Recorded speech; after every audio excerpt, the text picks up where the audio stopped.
Good evening, comrades. Thank you for joining us for the second session in our new series, Building a Communist Party, Past Attempts and Future Prospects.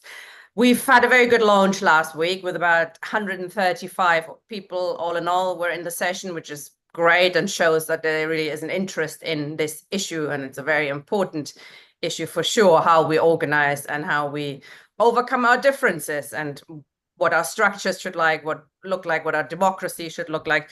So we're going to, throughout the series, going to look at different aspects of these questions. And we're going to start today and next week, we're going to look at the question of what kind of party.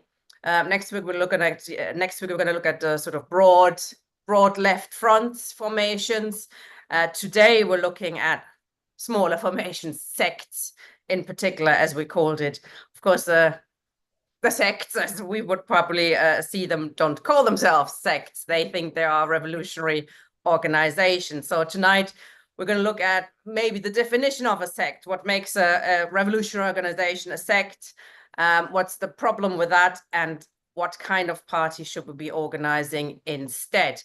Very pleased to have tonight two speakers with us, Moshé Machover and Nick Wrack. Nick is going to start first, 25 minutes, then Moshé. I might ask some questions then, and then we're going to open the floor. Thank you very much for both of you for joining us. Over to you, Nick. Thank you, Comrade Tina. Comrades, thanks very much for attending. Welcome. This discussion Moshé and I are introducing is, as Tina says, part of the discussions that are parallel to the fusion talks that are taking place. I'm sure everybody by now knows of them. I don't want to exaggerate them or blow them out of proportion. They're small forces. It's the Communist Party of Great Britain that produces the Weekly Worker. It's the editorial board of Prometheus, or at least half of it. And it's the people around talking about socialism from a Marxist point of view, which I helped to organize. So the forces involved are very small. And in some way, you can say that we're so tiny that we may be included in the term sect. I'm sure others will refer to us as sects. So I'll come on in a bit later to what is the how do I see sectism and what I sort of see as a sect. It can be an offensive term to those on the receiving end of it, and I just want to preface my remarks by saying this. Anybody who has stuck out fighting for communism, or as might be termed socialism, over the last 20, 30, 40 years deserves praise and support and encouragement. And there are lots of people in other organizations that I don't necessarily agree with, like the Socialist Workers' Party, the Socialist Party. I used to be in the forerunner of that, the Militant, the Revolutionary Communist Party. I'm not in any of those, and I'm not thinking of joining, but I do commend the people in those organizations for fighting and arguing for communism, even if I don't necessarily agree with the way that they're going about it. I want ultimately to be in the same organization as them, or at least most of them, because I believe that communists need to be united in a unified communist organization, ultimately a mass communist party. So we've got those organizations, we've got smaller organizations. I also believe that there are many, many thousands, possibly tens of thousands of people who, like me, may be described as independent Marxists. I suppose I'm no longer independent in that I'm in talking about socialism and working with others. But before that, and for large parts of my active political life for the last 30 years since leaving the Militant, I've been what's might be called an independent communist, an independent Marxist. It's an oxymoron in a way. That's a word that is a contradiction in and of itself. How can you be an independent communist as an individual, you can't achieve really very much at all. If anything, as part of a communist party, we can achieve a huge deal. But I assume, or I imagine, that for many people like me, I looked around at the various organizations, having left the militant, and there was none that was particularly attractive to me. And one of the main reasons for that is the lack of internal democracy and the way in which there's a lack of debate, difference, or an inability to contain debate and difference in a way that is conducive to progress and resolving issues. And instead of having a form of democracy or a democratic centralism, as it might be called, what you have is a bureaucratic centralism, a centralism that is really controlled from the top, and where the leadership try to reproduce itself, insisting almost on agreement with every single little dot and comma of what makes that particular group unique or different from all the others. And I made a note in preparation for this talk. I might have left some off, but I look around at Britain, or particularly England and Wales at the moment. I didn't include Scotland. Perhaps I should have done. But we've got the SWP, which recently, or over the last few years, gave rise to the splits of Counterfire and RS21. We've got the Socialist Party, which was the militant, which gave rise to Socialist Appeal, which has now become the Revolutionary Communist Party. There's been a further split in the Socialist Party with the creation of Socialist Alternative. We've got Workers' Power, we've got the Revolutionary Communist Group, we've got the Communist Party of Great Britain, which I've already mentioned.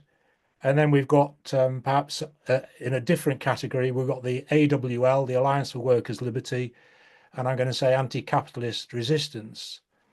All of those organizations, to one degree all of those organizations describe themselves as Marxist organizations, as revolutionary socialist organizations, or as communist organizations.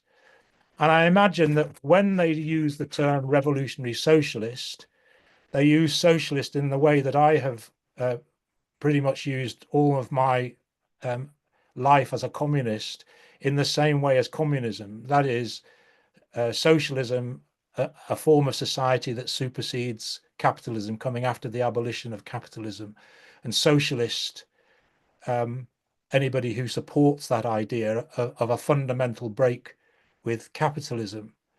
So those organizations, you put those on a piece of paper like that, or read them out, and you think, what is the purpose of so many different groups, an alphabet soup of organizations who all, at least on their banner, prescribe the same ultimate goal?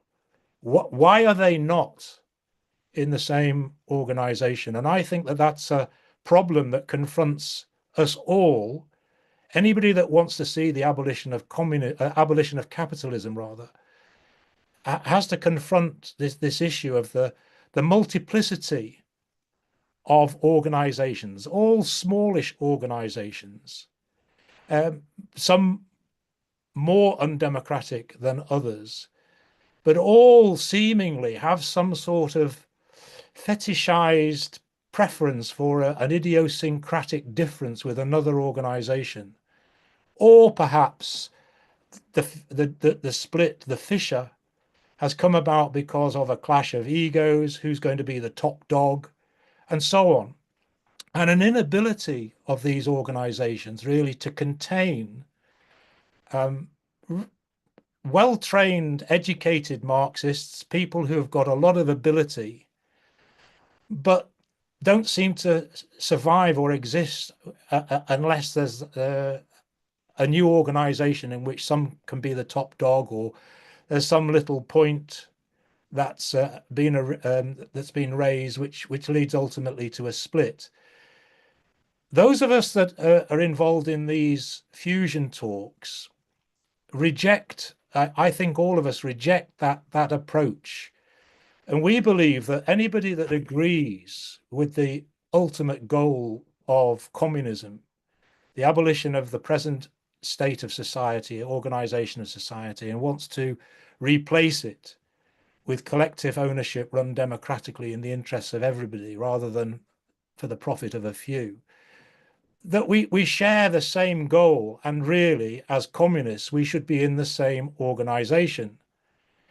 Now, I've said this on other occasions, but it's a criticism that I would make of the leaders of those other organizations that I've mentioned, that at no stage, so far as I'm aware, certainly not in the past 20 or 30 years, have any of them actually said to another, why don't we discuss whether we could be a fused party? Why don't we see whether, in reality, we can overcome some of the petty secondary differences and form a stronger, unified organization? That is a criticism that I make of those, the leading bodies, at least, of those organizations. Because if you look at it and you read the material, it's clear that each one, whether they're big, 2,000, 3,000 members, or smaller, maybe in the hundreds, they each see themselves as being the party, the one true path to God. It's almost like the millennial sects in the aftermath of the Commonwealth in the 17th century, with the defeat of the revolutionary movement, the setback and the restoration of Charles II. You get all these revolutionary religious organizations that split and split and split because they're not making any headway. And there's an element of that in these organizations. But if you look at, for example, the SWP, now I know that there was the issue around allegation of sexual assault that led to the split with RS21. And there may be some justification in that, but it's a reflection of the fact that those comrades didn't see the possibility of challenging the lack of proper scrutiny and dealing with such an issue in an undemocratic organization. So that's a failure of the democratic internal structure. Counterfire, another split, from what I understand, different reasons. But in reality, the politics of those three organizations are very, very similar. Why are they not in the same organization, or why have they not tried to re-merge? The split between the militant and socialist appeal over whether to be in or out of the Labour Party, I look back at that. I was involved in that faction fight, and I do wonder about it, whether it really needed to lead to a split now. I was very much in favour of one side in that debate. But the question now, the RCP has taken the same orientation outside of the Labour Party. So what is the difference in reality between the RCP, the Socialist Party, or for that matter, Socialist Alternative? And then when you look at the two, if you like, family trees, what's the fundamental difference between any of them? And this comes down then to the question of what sort of party is it that we're trying to build? I see the party that we're trying to build as one that commits to a program around which we can all unify and act, being in not necessarily agreement with every single dot and comment, but being able to work together around it.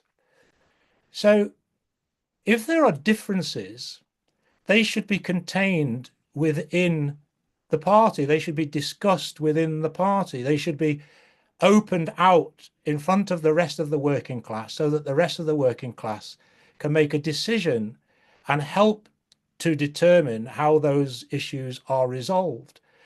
Is it really the case that the issue of whether the Soviet Union was state capitalist or a deformed worker state degenerated workers' state, neither of which actually I agree with. But is that a fundamental difference that should lead to 2,000 people being in one organization and 2,000 other people being in different organizations? That seems to me to be ludicrous. It's even less relevant now with the demise of the Soviet Union. There are all sorts of other issues that can arise that have led to splits. But in my opinion, they shouldn't. Differences amongst people who have become communists or who are gravitating towards communists, those people, those of us that are thinking like this, are well versed in the politics of the left, of Marxism and other trends and tendencies. We're involved in class struggle. We come across people who don't agree with us. We come across people who agree with some of what we say and so on. But is there a reason for those of us that share the ultimate goal of communism to be in different organizations? Does it matter, for example, if somebody, and I know that Moshé has a dog in this fight, but does it matter that somebody might emphasize the tendency for the rate of profit to fall within Marx's analysis of economic crisis, or other people disagree with that? For me, that difference should be an area of investigation and dialogue and debate and difference within a party to try to help everybody have a better understanding of what capitalism is, how it works, and how we confront it. If we've got differences, for example, over the transition from feudalism to capitalism, very interesting debates known as the Brenner debates, very interesting to discuss. I'm always interested in theory and history and ideas. But should a difference over that transition really lead to people being in different parties, in different organizations? So what we're trying to do in these fusion talks is work out, well, what will be the program? And we've only just begun to discuss the program. We've had 4 sessions so far, and I think I've mentioned it earlier in the editorial board of Prometheus. I'll just say this in passing. There's a division there with half of the board wanting to continue with the discussions, the fusion talks, and half taking a sort of a step back from that. That's fine. We'll carry on, hopefully discussing with both elements. But we began to discuss the program, and so taking this in the context of the fusion talks and what I've just said about small groups, sects, reproducing the organizations on the basis of idiosyncrasies and so on. And I think what part of the title is the question of ideology. It might be worthwhile people saying what they mean by ideology. Ideology really is a body of ideas. The ruling ideology, Marx said, in any epoch is the ideology of the ruling class. So we have to have an ideological struggle against that, as well as a practical, physical struggle to advance the working class. But what's essential and what's secondary? In my opinion, essential elements are: we agree that capitalism needs to be eradicated, abolished, overthrown. You choose your word. We agree that the working class is the force that can do that. So we agree that any communist party has to be based on and in the working class, although it will get adherents from other classes in society. That the change that we need has to be a fundamental one, a revolutionary one. It's not going to be achieved by gradual tinkering with the present system. It has to be international. So at the last meeting, there was general agreement around those basic ideas. Now, that's not the end of the process. Obviously, in terms of a program, we need to work out other aspects of the program. But if there's agreement around those things, then that's a long way down the process of presenting a program around which people can agree to work. And if people don't agree with every aspect of the program, but can adopt the program as the basis for collaborative working together, then that's enough. So long as the organization is democratic and has the ability for people to raise their differences, because a program has to reflect class struggle. It will change, things will have to be emphasized, have to be changed and altered, and so on. So acceptance of the program rather than agreement with every single dot and comma is the basis, as I see it, for building a communist party and a mass communist party. And the reasons are this.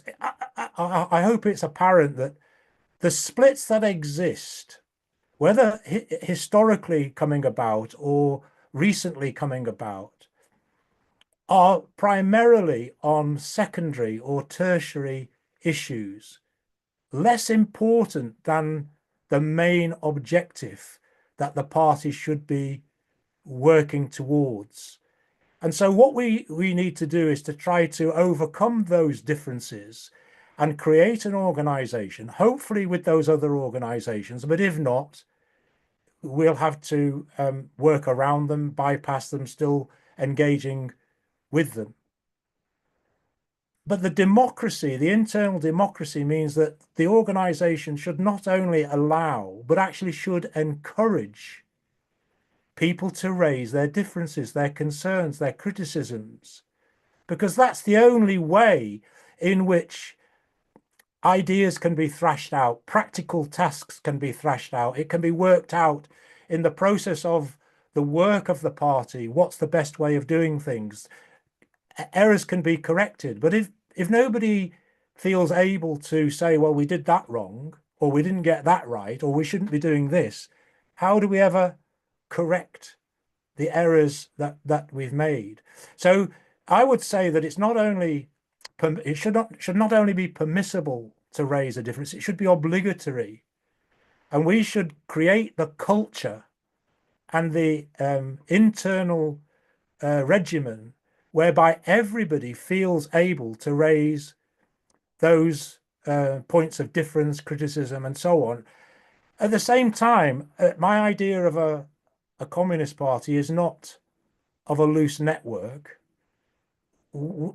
I want to see an organization that is big, obviously, unified, obviously, disciplined.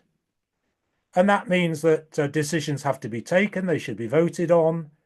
People accept the decision without abandoning their criticism or their right to continue to challenge. And so that, to a large part, in my opinion and my own experience, is what's lacking in the other organizations that I've described. Now, I'm sure they will disagree heartily with that. I think that those tens of thousands, or yes, tens of thousands of people who have been through those organizations or who are looking at those organizations must share some of my criticism, because if they didn't, you'd join them. I think if we can get this fusion process right, then a lot of people who have been through the movement and dropped out for one reason or another, whether it's disappointment with the party that they're in, or family, or work, or whatever, will be encouraged to get back involved in a healthy democratic organization that wants to unify people around a program. And that program is one to change society.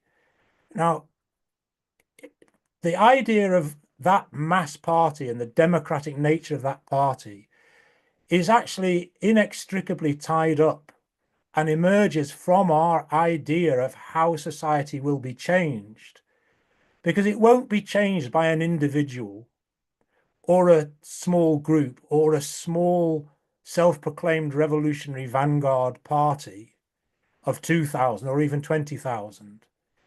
It will be carried through by the conscious act of the working class, acting consciously to carry out the practical steps to abolish capitalism, to create a truly democratic society, including the democratic control, ownership, planning of the resources of the planet. And so if we are to build that mass party, we have to have built in, right from the very word go, the democratic ability to tolerate, encourage differences in debate. Because I'm sure when you go to work, when you go to the pub, when you go to the family for the weekend or whatever it is, you will have differences, you will have arguments, you will have different points of view. And the working class, and particularly those that are committed to improving the lot of the working class and changing society, will have strident opinions. We can't expect everybody, once they join a party, to simply agree with everything. So we have to have a party that is capable of taking hundreds of thousands and millions together towards changing society, towards that ultimate goal which unites us. Thanks.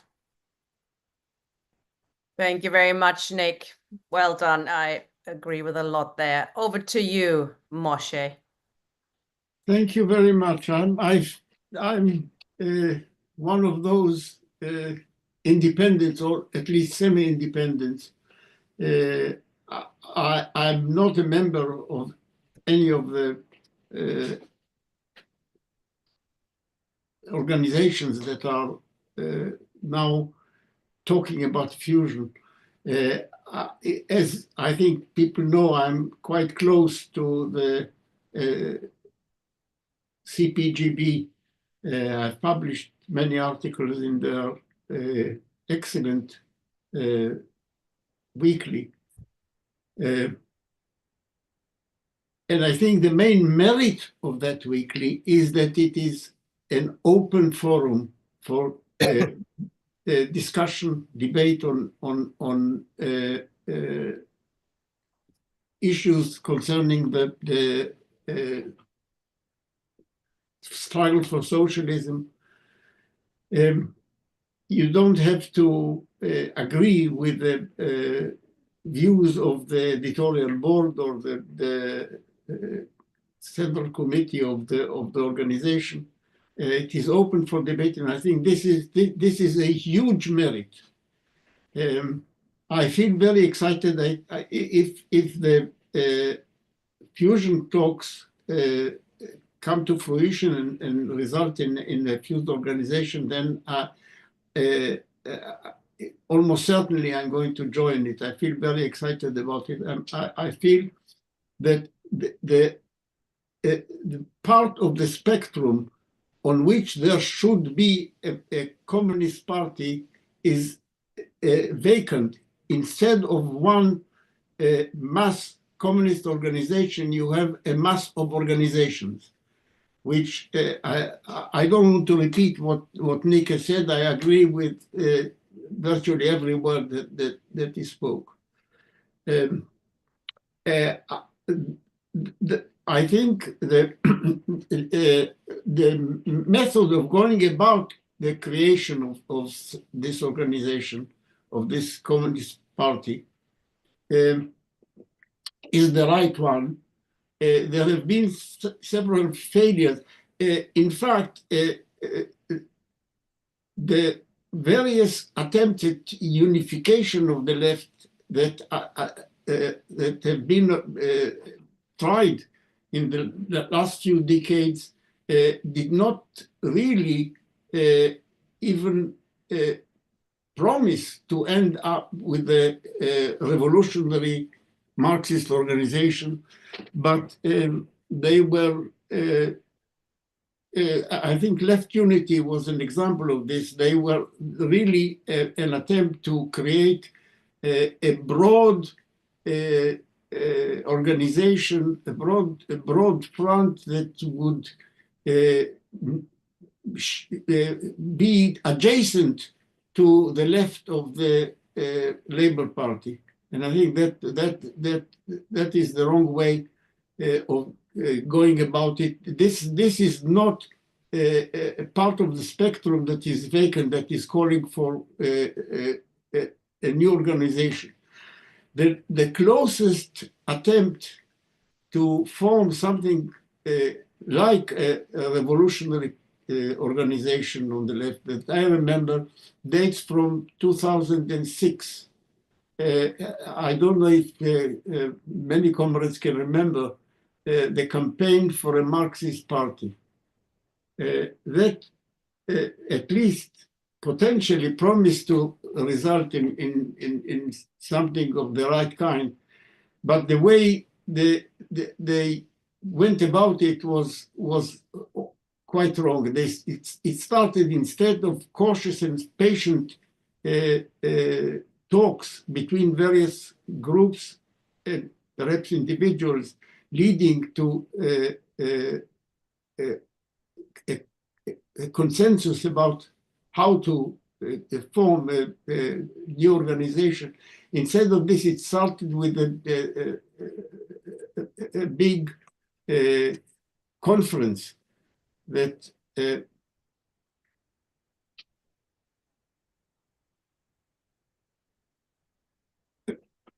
a big conference in which each of the small groups, and some organized and some informal groups of individuals, came with their ready-made programs and tried to raise that program for discussion in a big forum. That was a disastrous way of going about it, and the attempt soon collapsed. It didn't, from my point of view, it didn't end up completely with negative results. It didn't lead to the formation of the Communist Party, obviously, but this is the occasion on which I became aware of the Weekly Worker, and my collaboration with it started since then. So there was some, from my point of view, some positive payoff. I would like to address the title that was, I think, given to this session. What kind of party? Non-ideological and democratic. Now, non-ideological, this is, I interpret the word ideology quite a bit differently than Nick. More in the way that Marx understood the term ideology. As far as I'm aware, I haven't read every word that Marx wrote, obviously, but as far as I'm aware, Marx never used the word ideology in a positive sense. I think it is almost always used as a dismissive term, sarcastic or dismissive. And this is the way I understand it. So, of course, by saying that the party that should emerge from the present fusion talks should not be ideological, I don't mean that it should not have a system of ideas. I mean, this would be absurd. But what I mean is it should not be doctrinaire. And that is what I mean by a non-ideological party. There is, because of the ecosystem of small or medium-sized groups, basically sects, there is a tendency to cling to narrow ideas and to be resistant to any re-examination of the ideology that each of these groups is committed to. In this respect, I think it would be a good idea if the new organization, the Communist Party that will hopefully emerge from the fusion talks, will not officially describe itself as Marxist. It should be Marxist, but it should not. Preferably, I think it's not important. It's not important. Probably undesirable to actually put on the nameplate the word Marxist. The thing is that this is something which is unique to Marxism as a system of ideas, namely that in order to be faithful to this tradition, you have to be critical of it. You cannot be a non-critical Marxist. The only way to be one is to be critical of Marx's own ideas. If you accept every single idea that Marx expressed, it would be difficult because they're not always consistent with each other. It changes his mind like everybody else. But if you try to subscribe to every idea that Marx has expressed, then you're certainly not a good Marxist. This in particular applies to the scientific part of the Marxian system of ideas. I mean, I think it is a commonplace that in the heritage of Marx, there is a lot of philosophical ideas. There are historical analysis. There's what is known as historical materialism. There is the dialectic, a specific form of the dialectic. But there is also an important part of Marx's ideas that is, strictly speaking, scientific, in the sense of science as it is understood in English, not in German. The German term Wissenschaft is much broader than the English term science. What I mean is specifically the misnamed labor theory of value. I think that if you look at it, labor theory of value is a bit of a tautology, because the value is defined in this aspect of the Marxian heritage as the labor content, the amount of labor that is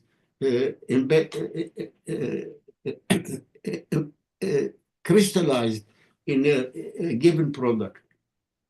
It's really a labor theory of price. How Marx is dealing with the problem of how the price of a given commodity connected with the labor content of that is embedded in it, the amount of labor that is crystallized in it in the process of production. This is a scientific problem. Now,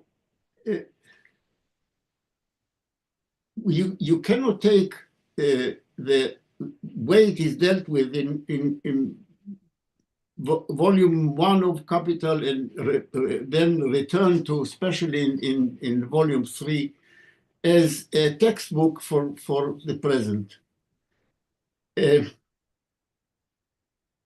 It's worth reading. It's important as an inspiration, but it is not a modern textbook on the issue of labor theory of price.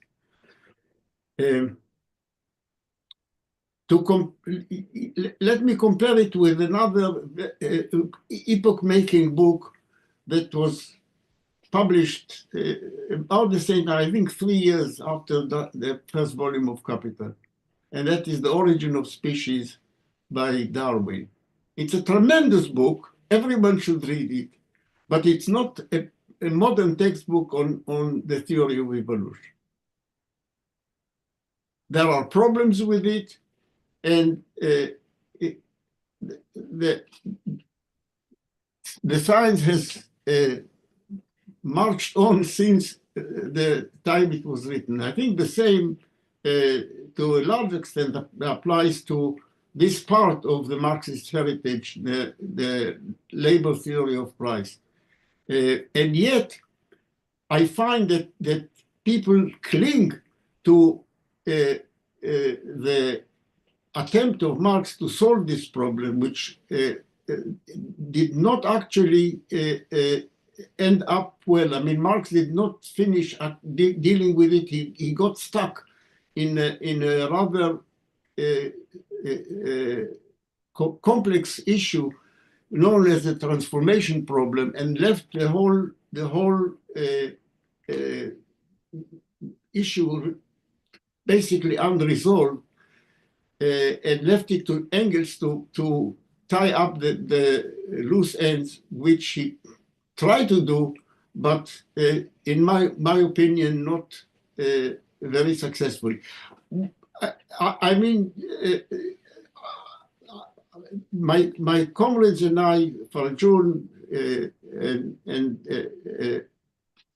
David Zakaria and me, we have tried to resolve this issue.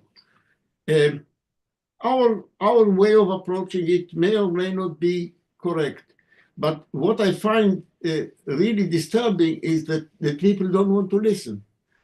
When you raise this problem, people come up with a repetition of what they found in a book that dates from the 19th century, and they think that is the answer to everything.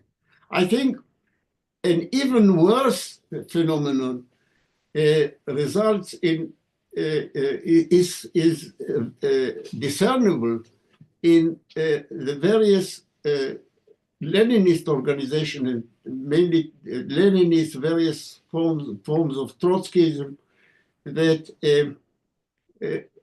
engage in hero worship, cult of personalities of Lenin that applies to the whole Leninist tradition, and Trotsky in its Trotsky substream. We are not living in 1938. People come up with a transitional program that Trotsky composed in 1938 as if it was a document written in our time. This cannot be true. I mean, I don't want to go into the debate whether transitional demands, a transitional approach is a correct one. That is a debate that is legitimate and I think should go on. And I'm prepared to share an organization with people who think that transitional demands are a good idea. I don't, but I don't mind sharing an organization with people who have this. But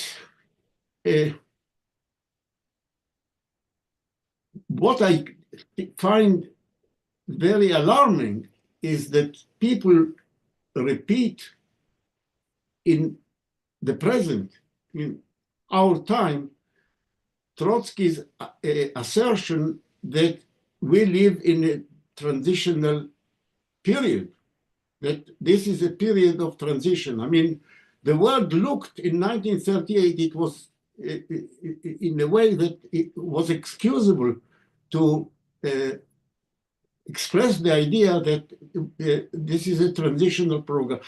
In discussing Nazism in Germany, Trotsky asserted in one of his famous articles that the reason for the rise of Nazism in Germany is that capitalism has reached the stage where it is no longer capable of developing the productive forces. I can't give you a chapter and verse, but I remember distinctly reading this is one of Trotsky's articles. Is this a viable position to take nowadays?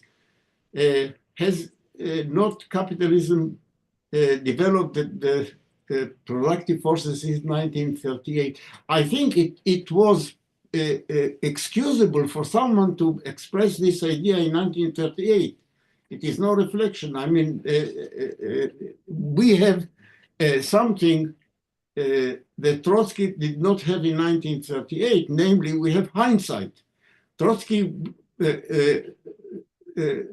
wrote on the basis of what he could observe at the time, and it was quite reasonable to assert that capitalism has reached a point in which it is unable to develop the productive forces, and therefore this is a transitional epoch. Now, of course, the hero worshippers of Trotsky extend this assertion. The transitional epoch is the whole century almost that passed since then. But this actually empties it of all useful meaning. Going back to Lenin, we are not living in 1916. I'm referring to the book that I consider one of the least good that Lenin wrote, and that is Imperialism, the highest stage of capitalism. By the way, it is symptomatic. The original title that Lenin used was Imperialism, the latest stage of capitalism, which meant the latest up to that date, up to 1916, the year when he wrote it. But then he changed it to the title, the highest stage of capitalism, in the sense that there is no further stage. This is it. That is what capitalism has got to, and no further. There is actually not very much about imperialism, strictly speaking, in that book. It's mostly about finance, capital, and monopolization. There are a couple of chapters, I think chapter 5 and 6 are about imperialism. Whether what he says there stands the test of time is debatable. I think it doesn't. But certainly the bottom line of the whole book, I mean, the last paragraph in which Lenin claims that capitalism is moribund, that may have looked the case in 1916. If you look back with the benefit of hindsight, which of course Lenin did not have in 1916, we see that it was quite excusable, it was quite understandable to someone to come to the conclusion that capitalism was moribund in 1916. That was in the middle of the First World War. But it is hardly a correct assertion if you look at it with the benefit of hindsight.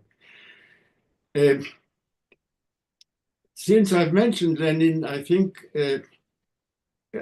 I should now allude to the other part of the title, namely democracy. Is the heritage of Lenin a viable one to hold in the sense of democracy? Well, Lenin's attitude to democracy and specifically to inner party democracy changed over time. I mean, Lenin writing about or his practice as far as party democracy in 1912 or 1916 is not the same as in 1922. There have been some changes, and I think not for the better. I think if you look at later Lenin's attitude to party democracy, as expressed in the resolutions of the early Comintern, is not a good model.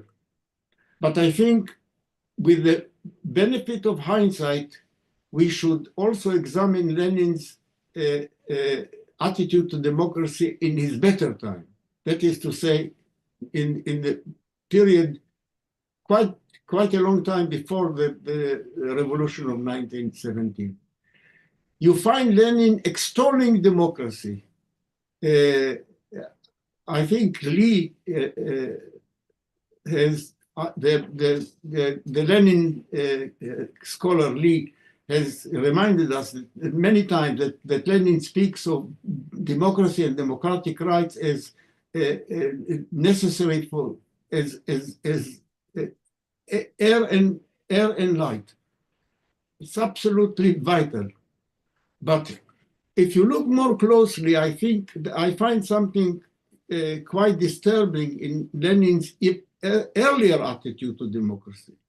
Namely, it is mainly instrumental. That is to say, democracy is important because the proletariat needs it in order to be able to fight for socialism. Democratic rights are essential. They have to fight for democracy because the proletariat needs it in its fight to overthrow the capitalist system. There is very little discussion, if anything, about democratic decision-making in larger sense of the word, especially in the transition to communism in a communist society. Obviously, decisions have to be taken. What is the mechanism for arriving at social decisions in a post-capitalist society, in a communist society? There is no discussion of that as far as I know, in Lenin's corpus of writing. Well, okay, that was then, but we have the benefit of hindsight, and in this case, the catastrophic experience of what the Soviet Union became and began to become very soon after the Russian Revolution. We cannot stay with the attitude to democracy that is derived directly from Lenin without any change, even if you look at Lenin in his better days, as far as the attitude to democracy is concerned. So I think my conclusion on both parts of the title to this session, non-ideological and democratic, is be critical and use the benefit of hindsight. Thank you. Thank you so much, Moshé. That was You spoke a little longer than Nick, but I thought it was worth hearing it. That was a really fascinating talk about question everything, basically, isn't it? That's the method. Question everything, question everybody, especially looking at history, but also looking around at our leaders, as Nick pointed out. Nobody's always right. Nobody has all the answers all the time. And if we have a sort of uncritical attitude to leaders, etc., we are bound to get it wrong occasionally. And people in the minority sometimes get it right, and they have to be able to overturn a majority. So democracy, absolutely crucial. And understanding Marx and Lenin as figures of their time, who sometimes made mistakes, but also provided us with some stuff to learn from. We can certainly learn from history, but we have to do so critically. So two really good introduction. Nick, what you had a slightly different definition of ideology. Do you sort of go along with what Moshé? Yeah, well, it comes back to this issue that I've raised many times before, is that how we use words. What do words mean? What we have to be careful to try to understand. I didn't disagree with anything that Moshé said in terms of his understanding of Marx and ideology. I suppose what I was trying to say, because I've shared the title with a number of people, and the answers come back to me. How can you talk about building a communist party that's non-ideological? Because people don't necessarily understand it in the way that, say, the CPGB has developed a body of thought about it. So it's trying to make sure that everybody understands what we're saying. I thought the idea or the interpretation of not non-doctrinaire was a good one. I think perhaps not being pettifogging or nitpicking and not splitting over hairs. These are things that basically confound the communist movement. I mean, it's mad. I mean, how do communists expect to organize a change in society when they can't even organize themselves? It makes us. Sorry. Thinking about definitions of a sect. I mean, as I said in the introduction, members of the SWP don't think they're members of a sect, are they? We've got members in the audience here in our group, members of groups of Trotskyist groups, and we've had discussions, and they don't see themselves as a sect. They think they're just principled. And I think the main difference perhaps as well is that, they say we allow differences internally. Our members can argue with each other, they can argue with the leadership, but we don't want to have it out open in the publications. We don't want it out in the press because that confuses people and it's basically none of their business. Moshé, where do you stand on the difference between internal and external? Well, I think one of the attributes of a sect is that it thinks that everybody should join it. It is not being non-sectarian. Part of being non-sectarian is being ready to fuse with others. A sect is so enamored with its own ideas, which tend to get ossified over time, is that it thinks that everybody else is got it wrong, and therefore either they convert and join the sect. This of course never works, but I think this is, for me, this is the main attribute of a sect. A sect may or may not be small. Most present-day sects are relatively small, but I think that is not the main problem with sects. It's their refusal to fuse with and live together within a certain amount of differences. Of course, I mean, it's not that everything goes. or anything goes. That is not at all a good idea for a proper communist party. But within certain limits, which should be defined programmatically, I think differences are not only legitimate, but actually fruitful. Can I just say, Tina, that the idea that a party that is based on and in the working class hides any differences from the people that it's trying to inspire, recruit, give lead to is to me just bonkers. Yeah. I mean, it's just mad. I mean, we live in a society where people can't, change their T-shirt without it appearing on social media. Everybody knows everything, and young people in particular know. You just need to Google and you get the answer. We know all the differences that take place within the bourgeois parties. We know all the missteps and so on. How on earth people think that they can hide sexual assaults or political differences from others is just beyond me. Really. Like you get then the announcement at a conference that, for example, you're now called the Revolutionary Communist Party, which I understand was simply announced at the conference. Or you have suddenly changed the line in the paper, 180 degrees different because the majority is slightly changed, from one week to the next. It's mad, yes. Bring in some comrades now from the floor.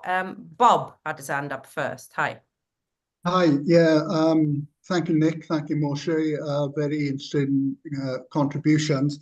I think Nick, you raised the question very early on about what do the audience think about ideology. I mean, I think for me, it comes down to three things. Firstly, I often associate ideology often on the negative side and associated with dogma. I mean, if you follow a particular line, and if you don't follow a particular ideological line, then to some extent that individual is sidelined or stigmatized within a particular organization. You brought up the theme of the USSR as was, and I think that's a good example. What was it? What was the nature of the beast? Was it a deformed socialist state? Was it bureaucratic socialism? Or in the case of the SWP and the categorization of state capitalism, people have disagreed with that particular categorization. They probably weren't in the organization, to be honest. And I think that was a particular problem. And in that sense, I think you can associate ideology sometimes with something with almost like a false consciousness, if you like. Organizations, Galloway's party nowadays, is based on socialism in one country.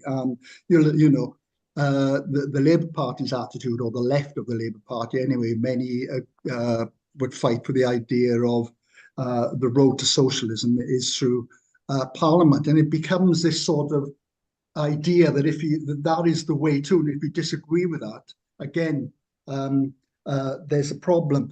And finally, I think, from my point of view, perhaps the most important tenet and key that I think is associated with this idea of what a party is organization. And I know that two of you touched on it here, the type of organization that we're trying to fight for and build, and how it operates. On one hand, you've got what I consider obviously healthy organization through democratic centralism. The idea that you can raise problems, you can have a full debate, you can argue, and it's okay to disagree. Where on the other hand, as I have alluded to just now, the idea that an organization doesn't permit a voice in the press, for example, that particular individual in meetings can't speak because he or she has disagrees with a particular line. There's a particular gagging, if you like. And so for me, it's the question when it comes to ideology and false consciousness and how an organization is actually organized. And I think, you know, for those individuals who go along with this line of, you know, the strong, determined ideological line, I think there's a need for a cultural regathering and a cultural understanding of how individuals operate in organizations, how we should operate in organizations, what is our best modus operandi, for example. That's more challenging, but I hope we can get there eventually. Thanks, Bob. Anne. Okay, thanks very much. So, as comrades will know, I'm not living in Britain. I'm here in the south of Ireland. But I'm very interested in this whole debate and this process. I think it's very heartening that it's happening, and I really wish it every success. And I think that if you are successful, then it will have an impact outside of Britain, because really we do badly need an initiative that basically seeks to create a democratic, open, working class revolutionary party. And in my experience, well, when I was in Britain, I was involved with the CPGB, and I was involved in many of the unity projects at the time, including the Socialist Alliances and the London Socialist Alliance and various other groups or initiatives. But since I've come back, the only one I was involved in was the United Left Alliance, which was initiated, I think, in around 2012. And initially, it was really positive. Lots of people joined who hadn't been in parties before or had been left. And we had 5, I think, TDs elected. So you could see the impulse it gave to left-wing politics nationally. But very soon we had problems between the Socialist Party and the SWP, and you know, their lines were drawn and it couldn't go any further. They prevented it developing into anything more than an electoral front. And that has been the experience of many people who have been involved in campaigns. So there's lots of people here, and of course also in Britain, who really basically don't join left-wing parties because they see them as like prisons for their thoughts. They see themselves as being basically the prisoner of the leadership, and they feel that they're much more free to say what they think, because if they're a member of in Ireland, the People Before Profit, although that's changing a bit, but if you're a member of the SWN, the Socialist Party network, part of it, you can only say their line. You're prevented from saying you disagree with this. And, you know, for people, genuinely, I think most people, they don't want to be like that. They don't want their life in politics simply to be the carrier of the true word. And in a way, what's interesting, what Moshé says about the failure of people to listen to his own ideas on the nature of the profit system and the nature of money and Marx and capital, and the inability to change, develop like new ideas to move on from the original writers, like it must certainly be connected with the nature of political parties. The fact that the communist movement after 1930 really just became a very defensive, you know, Soviet Union loving movement, and then the organizations that opposed that were also very, you know, tight-knit, like not being allowed to have your differences out openly, must therefore mean that there was a restriction on the movement's ability to think and develop its ideas. And then, of course, you have the problem with leaderships. For leadership, the best leadership will try to develop members to be combative and to oppose them and seek to replace them, but I would think within every leadership, even the best one, there will be a tendency to want to stay as leaders, a tendency for their ideas to win out. And so there'll be a certain, I think, a certain conservatism within a leadership. And because of the situation we've had, I think if leadership is not interested in a particular idea, it's not something that they're kind of feeling adventurous about exploring, they want to retain the status quo, then nothing will be done. And it will only be investigated in academia. So therefore, and I'll finish now, Tina, because I know I've spoken a bit. So my area of interest is the communist and socialist women's movement. And there has been very, very little written or explored on that movement outside of academia. And in academia, you see definitions twisted this way and that way. It's not a partisan approach. I mean, I believe we need a partisan approach to our own history.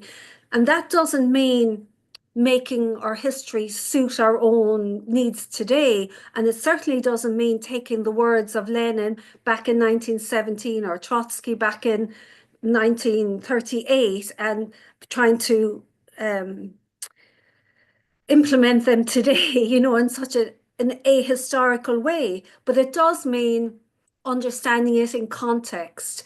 And then I know I did say finally, for me though, what I'm very interested in is putting ideas into action. And I think that an organization coming together, beginning to work together, many of the problems will remedy themselves, because you're going to be dealing with immediate issues like programs and elections, or some other projects you're going to be involved in. So it's not going to be so abstract. And I think in that process that hopefully very exciting things will happen. That's it. Thank you. Thank you, Anne. Well, one thing that might happen is collective becoming a party, and we might have to see if we can form a communist faction within it or something, and testing the democracy of that. Jeff, please. Right. First of all, sectarianism. It's based on sects, which are based, and the problem is their relationship to the working class, that they don't have a proper relationship to the working class. So they stand outside it, producing their circular dogmas. And of course, the moment real struggles appear, they're in a mess.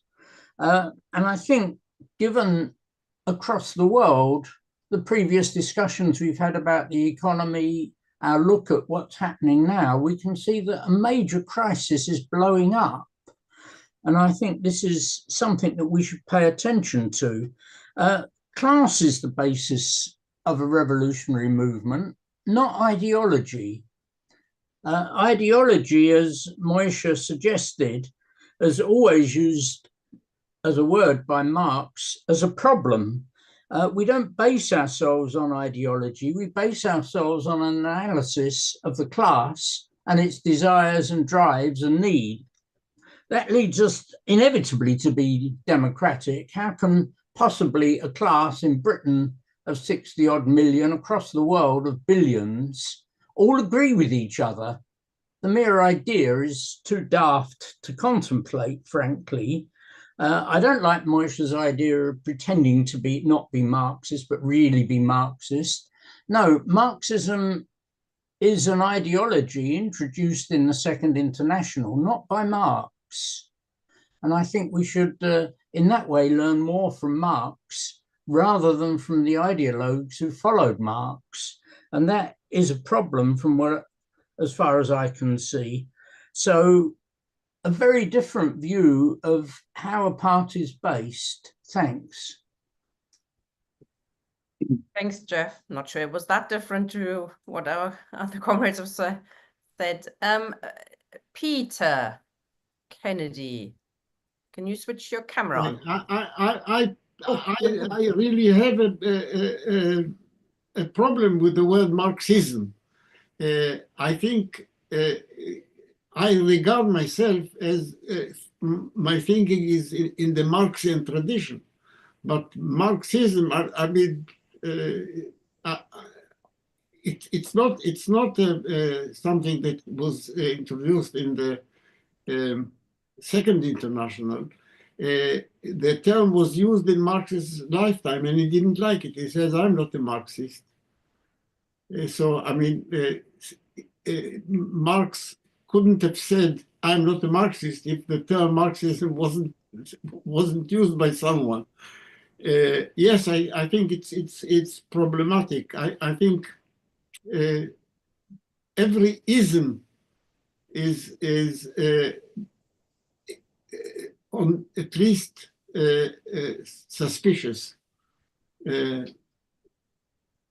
But I don't want to throw overboard the Marxian tradition, which I think is a valuable and important tradition, a vital tradition for a Communist Party to be. Yeah. We've got 3 more people from the floor, then I suggest you 2 speakers can come in, unless Nick, you wanted to say something briefly as well? No, I'll come back at the end, thanks. Okay, thank you. Peter, please. Hi, folks. Yeah, thanks for the talk, Moshé and Nick. Just, yeah, you know, Marx and Marxism, I think, you know, Marx obviously developed the theory of capital, the critique of political economy and much else. He was referring to the way other Marxists of his day might have taken his work and the mantle of the Marxists, and he disagreed with what they were saying rather than saying, you know, let's ditch capital, or let's ditch the way we look at the nature of society and its core development and form based on the form of the surplus extraction and so on. I think we can all agree Marxists can unify over those kind of things and more besides. I think it's an added debate to kind of split them off just like that. My opinion. I think ideology and false consciousness are different. And, you know, an ideology is a worked out map of how the world ought to be, backed up by a movement to pursue that aim and change the world in a certain way. It does have class dimensions because an ideology can be what a mental map which places one particular class or class faction in the dominant position within society based on its worldview.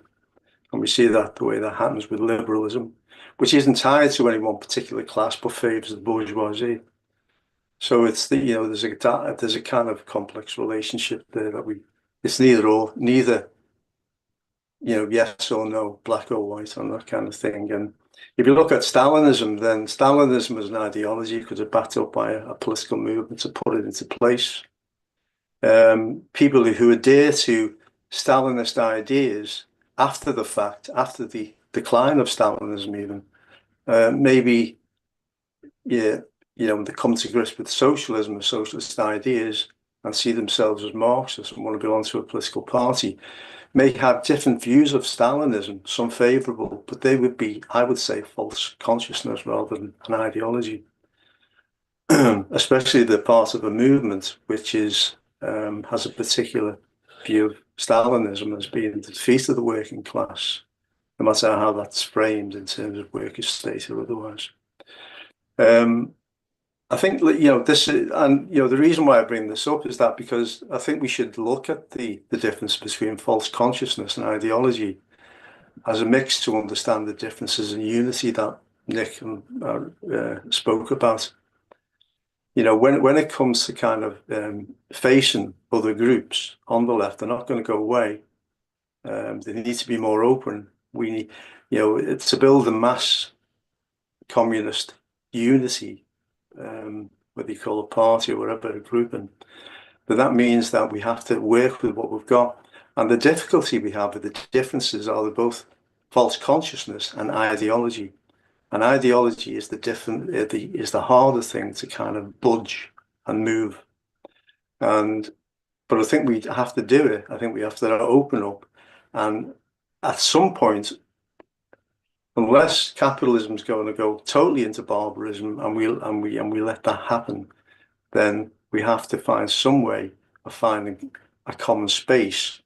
But it's going to take time, and it's going to take being open with ideas, and it's going to, because it takes experience, doesn't it? It takes experience of seeing your own views being trashed in front of your eyes. You know, the long-held views about certain perspectives on the Labour Party or on you know, the international situation globally, whether we believe in finance capital or we believe in some other form of rule that capitalism has at the moment. So long-held views need to go. And I always think of Thomas Kuhn, who was the philosophy of social scientist guy, and he spoke of paradigms of knowledge, and he was against this kind of naive view of how knowledge develops in a rational way.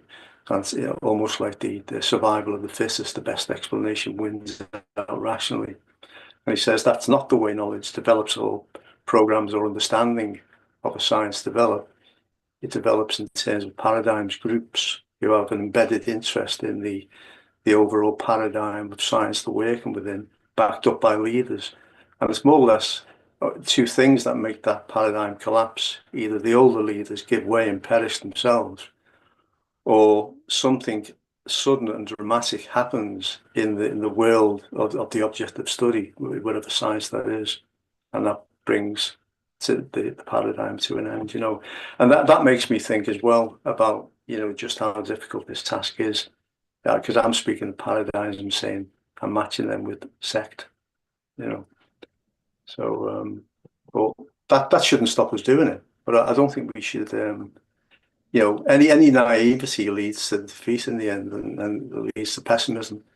Be real about it, and you know, and that enables us to think hard about how we begin to approach and begin to organize and begin to bring people together. You know. Absolutely, the road ahead is quite rocky, I'd say. Thanks, Peter. Ian. Thank you, Tina. Good evening, comrades. Just to refresh our memories of the preamble to the founding of the First International, the emancipation of the working classes must be conquered by the working classes themselves. I don't quote that as scripture, but because that ran through the heart of everything Marx wrote about. And I agree the idea of Marxism is one thing, but we use, of course, Marx's method because we regard it as a superior method from a scientific point of view. It's open to refutation, and if I see something better, I'll let you know. But I think what's important, really, when talking about sectarianism, is that the sect puts the interest of the sect above that of the class, and also it's about the coming into being of that proletariat, the coming into being of that class. We've lived through 100 years of defeat, and the consequences of that 100 years of defeat have been that Stalinism, for example, and social democracy in the sense of reformist parties that pretending to represent the interests of the working class have predominated, and that has been a feature of our defeat as a class, and has been historically a blind alley. And it's one which has, in a sense, controlled the working population of the world for 100 years. And we're now only just emerging out of it. Although it can often seem as if, just as you think that things can't get any worse, they just do. On the other hand, we're now in a situation where we really are in a case of naked class struggle again, which is absolutely transparent. It's transparent in a way that I've never known it in my life. There is no pretense anymore about that Israel is some plucky, heroic society or some such that is doing, you know, is some sort of shining beacon of Western democracy in the Middle East. There's no pretense anymore that Britain and the United States are not only complicit in genocide, but absolutely central to the genocide. And from that point of view, what we're seeing is a real kind of opening up of the very nature of capitalism. So no pretense is being made anymore that there will be some way of taking the rough edges off of capitalism through a Labour Party type organisation taking power, because we can see what they're doing. We can see Starmer as a central figure in the genocide. I joined the CPGB at the start of the war in Gaza. I'd been a subscriber to the Weekly Worker for a long time because it's pretty much the only paper worth reading, really, on the left, and it does have that not just openness, but a willingness to develop ideas. Hitler and Stalin, between them, managed to destroy any of the people that could have really developed socialist ideas, theoretical perspectives using Marxist perspective, destroyed them for generations. And what we now have to do, quite apart from anything else, is patiently build up the possibility of theoretically appreciating the present as a guide to revolutionary activity in the future.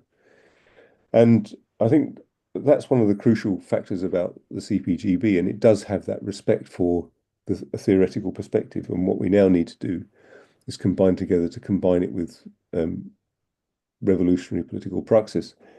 I think not only is the current fusion process the beginning of something very important, and I think it will draw in a lot of other people as well once it fully takes place, but it's also, I think, reflected in a far wider society. I don't think there's any doubt anymore about what's going on. And although I don't think that means we'll be storming the heavens in any times in the near future, I'm optimistic for the somewhat further distant future. That whole point about the emancipation of the working classes, act as the workers themselves, is at the very heart of it, and as is internationalism. There can't be any national roads to socialism. There can't be any ridiculous kind of attempts at a kind of Fabian approach to socialism where we win little gains here and there, or pretend that somehow the National Health Service is some sort of shining beacon of socialism in an otherwise hostile capitalist sea. There are now no more shortcuts. There are no more sort of halfway houses that we could sort of safely rest in for a little while. It is naked class struggle, and we have no other choice but to form a mass communist party, because the only other choice is on the cards, is more imaginable, ironically, is that the earth will just be destroyed. And, we're not even talking about barbarism. Albert Einstein's famous remark that if World War III is fought with nuclear weapons, then World War IV will be fought with bows and arrows, has never been truer. So, comrades, join. If not now, then when? Great contribution, Ian. Thank you very much. Very, very good.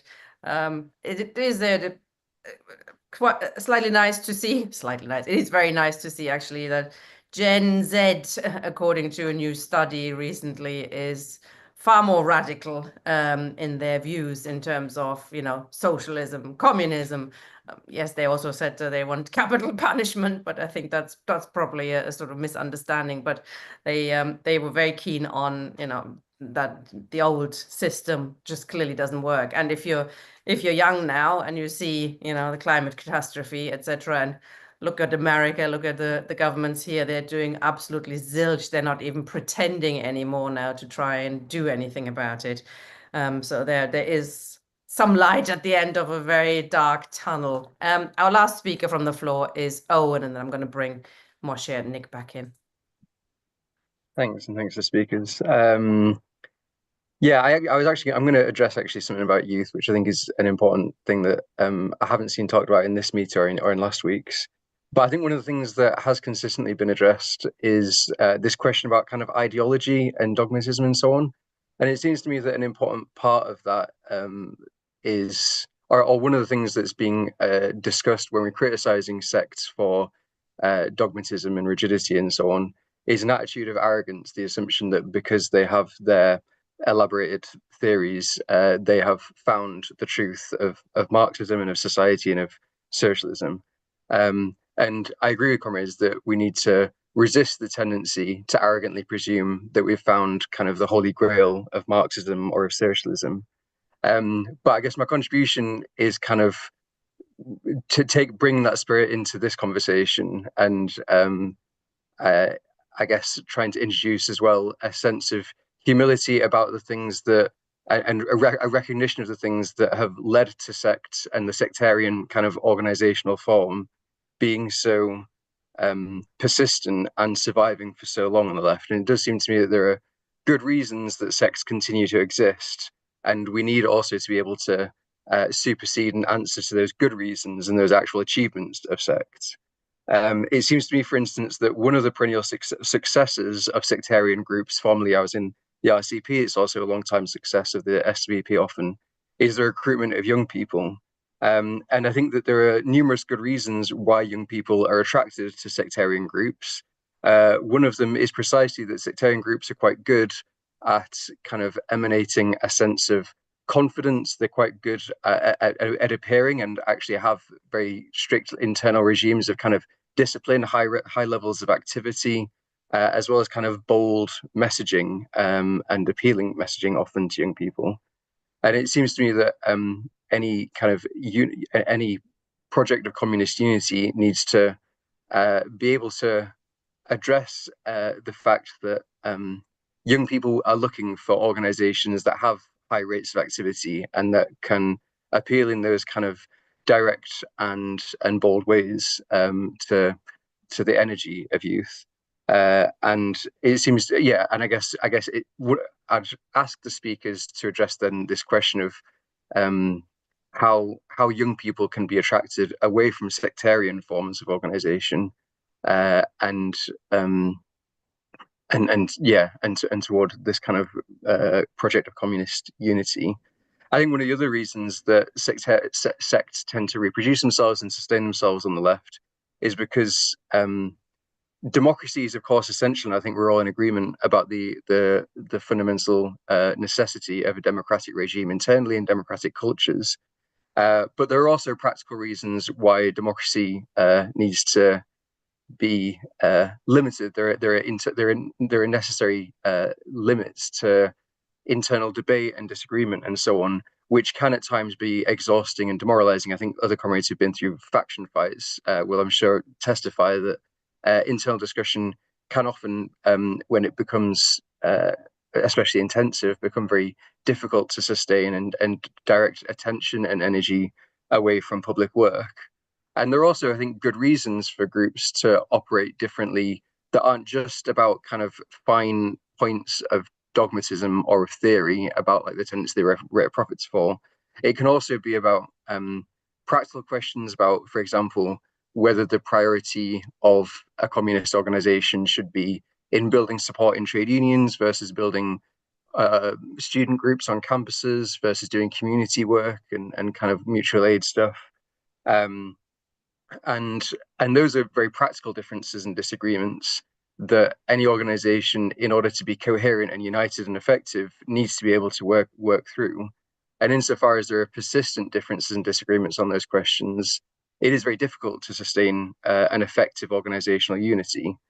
And so I think that one of the other things that sects are effective, or one of the reasons why the sectarian form is appealing and keeps reoccurring, is because there are practical difficulties to doing that kind of work, and there are real disagreements, meaningful and legitimate disagreements about it.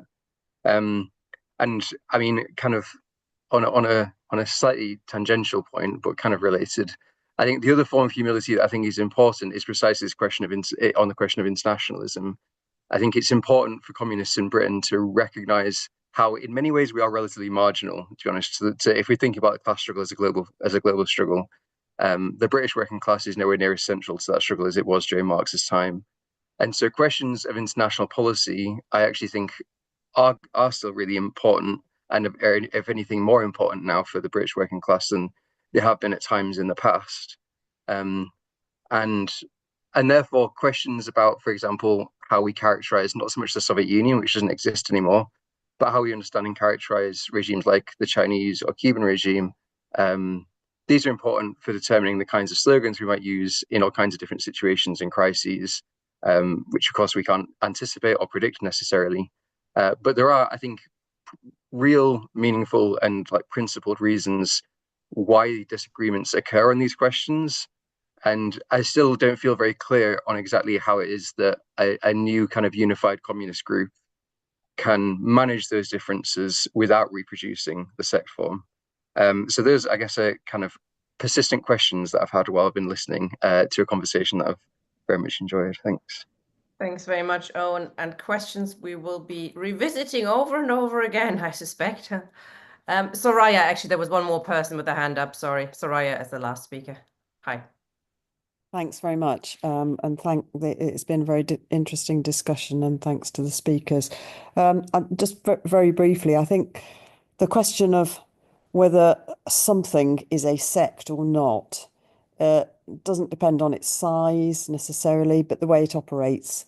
And so proclaiming oneself as a party doesn't mean it makes you a party or any less of a sect. It's how one operates and the democracy that there is. And I think that's something that is, I don't want to join any group stroke party at the moment, but I think it's tremendously positive that those who do agree on the fact that we need that the working class internationally, here and everywhere, needs a mass communist party. Those who agree that that is necessary are discussing. This is very small.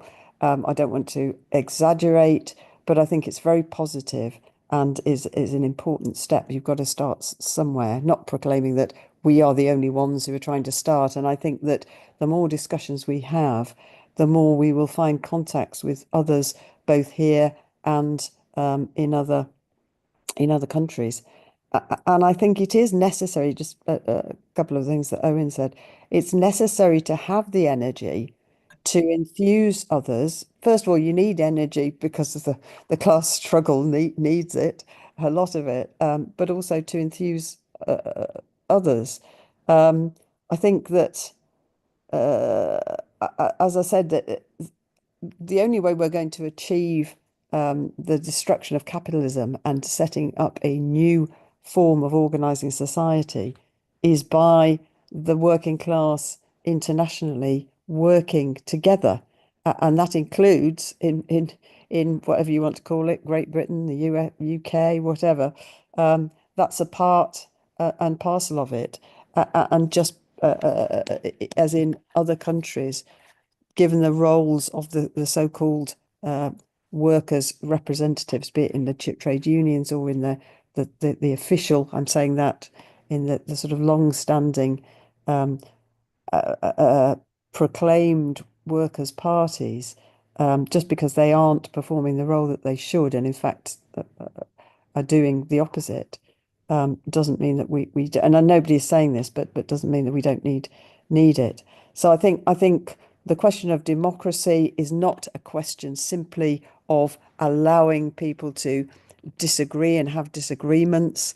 I've been in organizations where, oh yes, it's all, yes, you can say what you like and so on, you can form a gazillion factions, but in the end there wasn't real democracy, because it was, yes, discuss, but at the end those who were in the leadership decided. So it's not, I'm not saying anybody's saying it, but it's not a straightforward issue, and it's something that we need to discuss and say what we mean by democracy. And for me, it's not a simple issue of people saying, well, yes, and people, communists need to be able to air differences and so forth, but it's not just that. It's a lot more, and I think that that's something that needs further discussion. Thank you. Thanks very much, Soraya. Okay, comrades, that was a really good, wide-ranging discussion. Now back to our two main speakers to sum up. As Nick went first early on, I suggest he's going to go last, if that's acceptable, and Moshé goes first. Okay, I have very brief remarks. First of all, the idea that the definition of a sect is that it puts its own interests in above the interests of the working class is a bit problematic, because no sect will think that its interests are in any way different from the interests of the working class. That's the part of being a sect is claiming that what it says is the pure and absolute truth. So Owen, the nature of Israel has become a naked truth. Everybody can see it now. Yes, I absolutely agree with it. I'm someone who has been saying things over the years that are now becoming sort of generally agreed. And this is very gratifying. But over and above this, the nature of capitalism is now, these days, becoming so transparent that capitalism is the union of political power and economic power, that imperialism is brute force. You look at the United States, what is happening there, it exposes the nature of capitalism and the present-day capitalism as led internationally by the hegemonic power. The nature of this power structure is now becoming startlingly transparent. How to attract youth? I don't know. There are various ways. I think the best way is that youth is attracted by interesting ideas. This is my experience. I've been, involved in the political struggle since many years. Most actively, I would say, since around 1960. And it has been my experience that you don't have to, as it were, appeal especially, uniquely or differentially to young people, because if you do, then your success in attracting young people will be transient. They will be attracted first, but then they'll get bored with it. But people don't get bored with good, interesting, and fertile ideas, which, of course, have to tally with their experience of the world. Thank you very much, Moshé. Over to you, Nick. Well, thanks very much, comrades. Thank you for all the contributions. It's this discussions like this that make me wish that I had 2 hours. Probably you don't wish that, but and also it forces me back to rethink and to read and to go back over my books. I'm not going to be able to deal with anything like the number of points that have been raised, so I just want to reiterate a few things. What's the definition of a sect? Well, a number of different definitions have been put forward, but perhaps in the present period, given that there seems to be agreement amongst those who've spoken, the nature of capitalism demands the necessity of a communist party. So the first thing I want to stress out of this is it's absolutely necessary that we build the basis of a communist party. And I suppose you could say that the definition of a sect in the objective face of that necessity is the refusal to address that question. What I mean by that is the failure to try to overcome the secondary or tertiary justifications, which are not justifications for the separate organizations that exist. Now, what we're trying to do in these fusion talks is just a small step. We're not in a position to try to emulate, for example, the steps in 1920 when 4 or more organizations came together and created the Communist Party of Great Britain. But if we can overcome the reasons why we're not in the same organization, and the program that we arrive at may not satisfy us all. We may think, oh, well, not really happy with that little bit. But we've got the right and the ability to continue to argue. We'll show to others, hopefully, that, yes, the general position about communism, abolishing the profit system, democracy, internationalism, these things that bind us together help us put other differences into a context, and we relegate those other differences to a subordinate position in the construction of, in the first step, a small group of people who are going in the same direction. And at some stage, I mean, for example, if we do achieve something, and then we get a lot of people who aren't in anything saying this is worth trying out and join us, then we'll have those discussions that Owen and others have raised. You know, how do we reach the youth? Well, hopefully we'll have younger people than me and Moshé. But we'll take ideas and suggestions. But I actually agree with Moshé on the question of the ideas. You know, what interested me when I was a teenager wasn't the fact that I could race around giving out leaflets or going on demonstrations, but it was watching things on the TV like the American Civil Rights Movement. And I can remember seeing the police unleashing dogs on protesting black students and things like that. And then looking at that struggle and reading about the news and reading about people that were fighting back. And these, similarly today with the question of Israel-Palestine, but there's lots of struggles taking place, which, you know, perhaps the left doesn't address. Sudan, for example, is one. But ideas. So we have to stimulate and interest people in ideas, and it's not always about activity.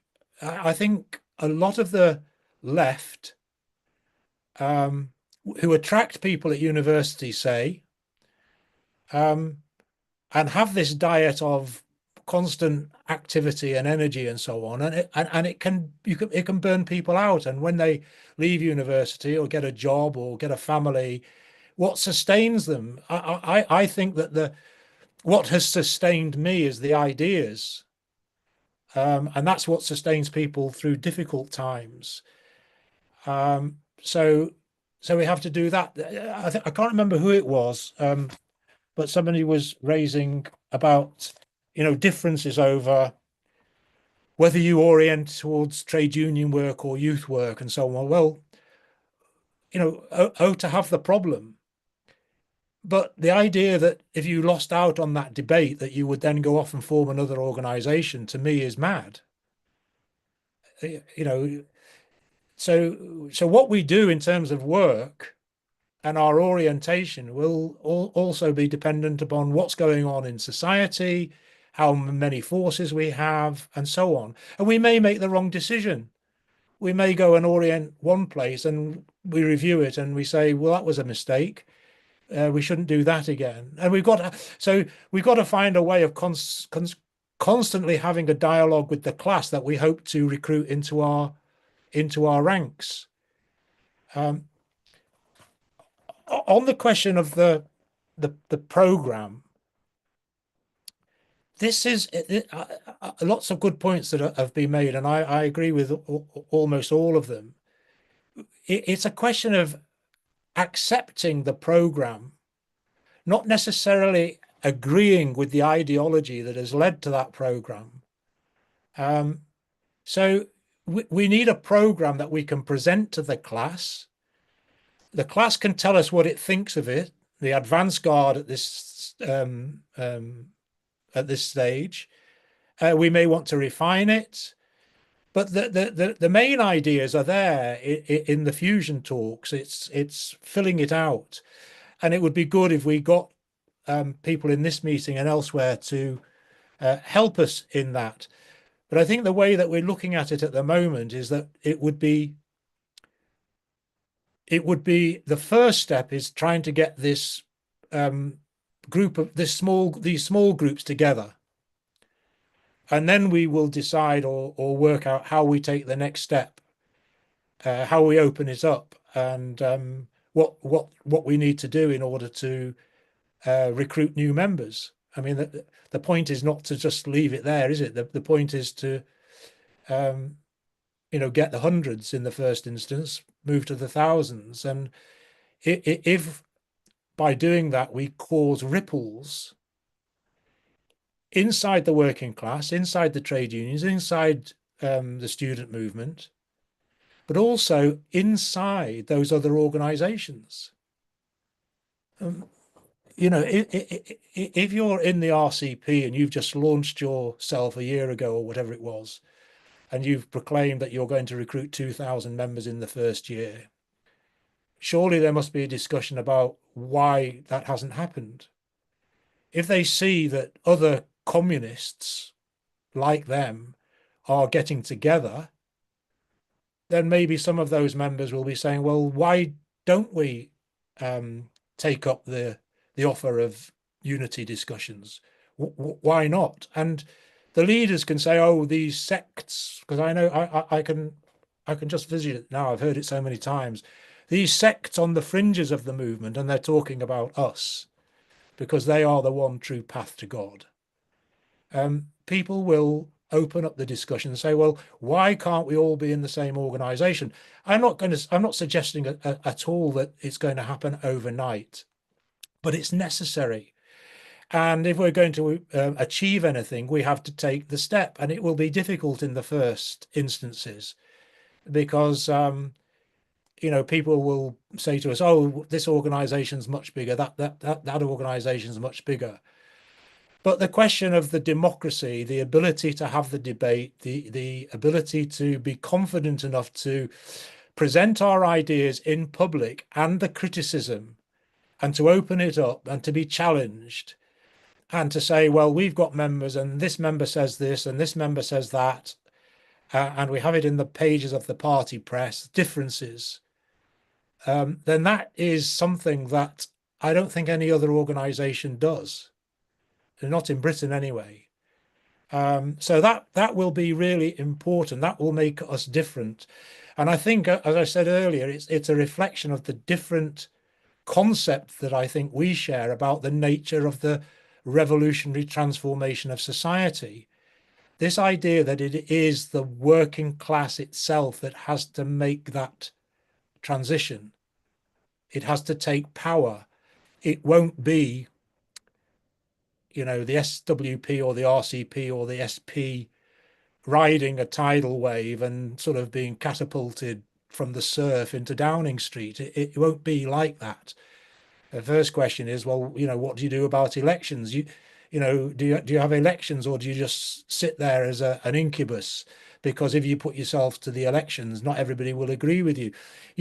We have to win the class to the idea of fundamental change.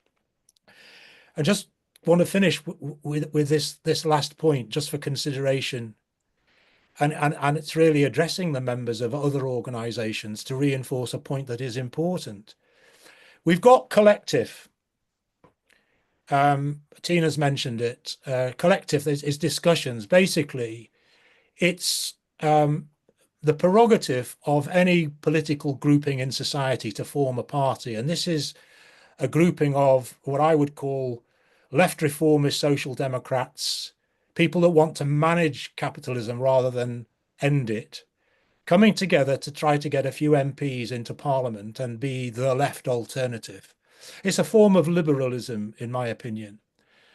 But what we've got is not the communists in their entirety, so all of those groups that I'm talking about, saying our answer to this is that we get together. The SWP, the RCP, the SP, Socialist Alternative, whoever, their answer should be, if they're doing that, this is what we should do.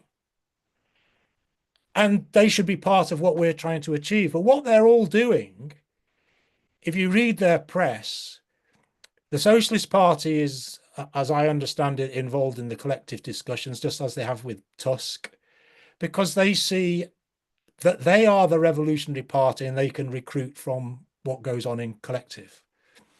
Counterfire does exactly the same thing. The SWP is considering an initiative to have an electoral turn. It sees itself as the same one true path to God. The RCP probably thinks it's big enough and confident enough to step aside. But what will happen is that they will maybe recruit 1 or 2 or maybe 10 or 20 and so on. But there'll still be this competition and duplication and unnecessary waste of time, of money, of energy, when the skills, the energy, the educational, the experience of all of those communists and those activists in those organizations could be in one party to create one united communist organization in which they can raise their ideas and put forward their modifications to program, to orientation, to methods and so on. And we can thrash it out amongst comrades who all want to see a change in society. That's not going to happen, unfortunately, not without us taking these small steps. With your assistance, we can begin to make a change. Thank you. Thank you very much, comrades. Great session. I think this was a really useful discussion that could be summed up perhaps as with question everything, question leaders, question ideology, question isms. We have to be able to question everything publicly, internally. Otherwise, we can never win the majority of the working class over to make revolution, isn't it? And I really like what Moshé was saying about democracy. It is an instrument, I think, to win the working class over, but it also has to be our way, our method of building the future society. It has to be entirely democratic. We have to work out how we can develop democratic decision-making processes, because democracy is not just a means to an end, because it never ends. Revolution never ends. We'll have to constantly remake it and constantly defend it and develop it. So a great session today. Next week, we'll be looking at the other side of the coin, which is, of course, what the sects then sometimes do when they say but we are getting with the working class. We are uniting. We are in collective, for example. It's the broad left frontism, which we're looking at next week with Kat Rylands and Marcus Strom, who used to be in the Socialist Alliance. So I hope to see you all there.